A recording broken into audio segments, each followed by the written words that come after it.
Hello viewers, welcome to the new video. Today I am going to explain the question answers of a poem which is The Lake Isle of Innisfree. So this poem is in the book of Pathways, New Pathways, that is Oxford New Pathways. उसमें unit 2 में section 3 है ये poem. तो उसका question answers हम देखते हैं। तो क्वेश्चन आंसर्स जो है, फर्स्ट क्वेश्चन जो है वो MCQ का है, उसके जो आंसर्स है वो आंसर्स आप स्क्रीन में देख सकते हैं। So we proceeds to the second question. Second question में फर्स्ट क्वेश्चन क्या है? Where is the poet now and how is this place different from where he wants to be. तो एट प्रेजेंट पोएट जो है वो कहाँ खड़ा है और वो कहाँ जाना चाहता है, और जो जगह पर वो जाना चाहता है उस जगह और एट प्रेजेंट जो जगह पर खड़ा है, ये दोनों जगह में क्या अंदर है? तो आंसर है the poet is in London now specifically on A roadway. तो जो है पोएट एक लंदन में है, अभी एक स्ट्रीट में खड़ा है। Roadway means here fleet street in London, London का एक फ्लीट स्ट्रीट है, तो वहाँ पर खड़ा है वो। एंड देन जो प्लेस में वो जाना चाहता है, तो ऐसे प्लेस में जाना चाहता है जो एक लेक के पास में हो, जो फॉरेस्ट के आसपास हो। तो ऐसे लेक जिसके आसपास में फॉरेस्ट हो, ऐसे एक जगह पर वो एक झोपड़ी बना के रहना पसंद करता है। And while he is currently on A grey pavement that signifies gloomy surroundings.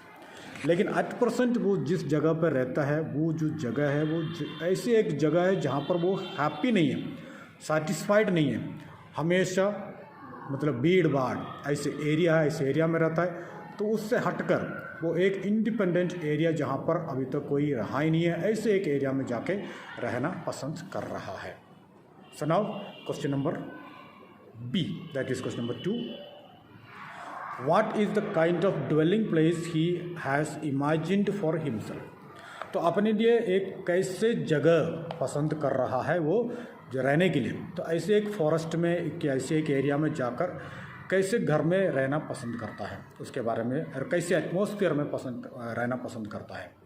So answer जो है, he has imagined a place which will be a small cabin of clay and wattles where he intends on living alone.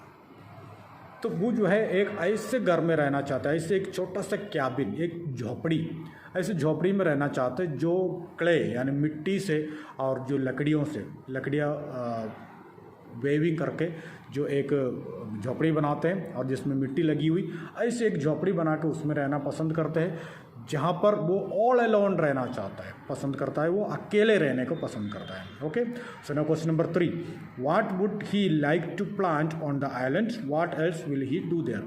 तो वहाँ पर क्या लगाना पसंद करता है, मतलब क्या पौधा लगाना पसंद करता है या और क्या क्या करना पसंद करता है वो वहाँ पर। So answer is he would like to plant 9 rows of bean plants and have a hive for the honey bees। तो वहाँ पर 9 रोज में, 9 लाइन में बीन के पौधा, बीन प्लांट्स लगाना पसंद करेंगे, और उसके साथ साथ एक बी हाइव भी लगाना पसंद करेंगे। हनी बीज के लिए बी मतलब मधुमक्खी के छत्ता लगाना पसंद करता है। So question number 4, that is D, Yeats wrote the Lake Isle of Innisfree while living in London. He yearned for the beauty and simplicity of the country life that he had experienced as a child. Would you like to do the same? Give reasons for your answer. तो इस poem के ज़रिए poet ये चाहता है कि जो अपने जो चाइल्डहुड में जिस जगह पर रहता था, उस जगह पर वापस जाने की इच्छा जता रहा हो। तो आप उसकी जगह पे होता तो आप भी क्या करना पसंद करोगे, सेम करना पसंद करोगे, ये आपके लिए सवाल है। ओके, सो उसके लिए रीजंस देना है। तो मेरी तरफ से मैं एक आंसर आपके लिए पुट अप करता हूँ अभी। So the answer is when one lives in a modern city that has similar buildings and a common structure to it, one gets bored as there is nothing inspiring around. तो जब एक same locality में हमेशा रहता है, तो modern city है तो वहाँ पर बहुत बड़े बड़े बिल्डिंग्स होंगे, ऐसे बिल्डिंग्स के बीच में जहाँ पर कॉमन स्ट्रक्चर है, सब जगह कॉमन दिखता है, ऐसी जगह पर जब रहता है तो कुछ भी इंस्पायरिंग नहीं है, कुछ प्रेरणादायक कुछ नहीं है, यानी कुछ इंटरेस्टिंग कुछ नहीं, हमेशा बोरिंग लगता है। हाँ, इसीलिए अगर मुझे ऐसे एक सिचुएशन का फेस करना पड़ता तो what would I do, I had been in that place situation, I would have yearned for nature and lakes too. तो मैं उनकी जगह पे होता, मैं भी ये सेम पसंद करता, एक नेचर में, ऐसे नेचर में रहना पसंद करता, ऐसे एटमॉस्फेयर में रहना पसंद करता जहाँ पर नेचुरल ब्यूटी हो. And they not only help us in shifting perspectives but also declutter the everyday business of the world. तो ऐसे एक जगह पर रहने पर, यानी एक नेचुरल ब्यूटी है और ऐसे एक इंडिपेंडेंट जगह है, ऐसी जगह पर रहने पर क्या हो जाता है, हमारे अंदर की जो सैडनेस है, ग्लूमीनेस है और जो भी प्रॉब्लम्स है, डिफ़िकल्टीज है, वो सब हम भूल जाते हैं. तो एक नया एटमॉस्फेयर में रहने का मौका मिलता है, तो हम जो एक नया लाइफस्टाइल वहाँ पर बिताते हैं. तो हमारी जो बिजनेस, जो मतलब एवरीडे काम, रोज़ का जो काम है, टेंशन है, जो है वो सबसे थोड़ा दूर हो जाते हैं और उससे थोड़ा फ्री हो जाते हैं. अननेसेसरी चीज़ें अपने दिमाग से निकल जाते हैं. तो इसलिए कभी कभार ऐसे एक सिचुएशन में जाकर रहना बहुत ही अच्छा लगता है, मैं भी बहुत पसंद करता हूँ. Okay, so that is the answer of 4th question. Now 5th question.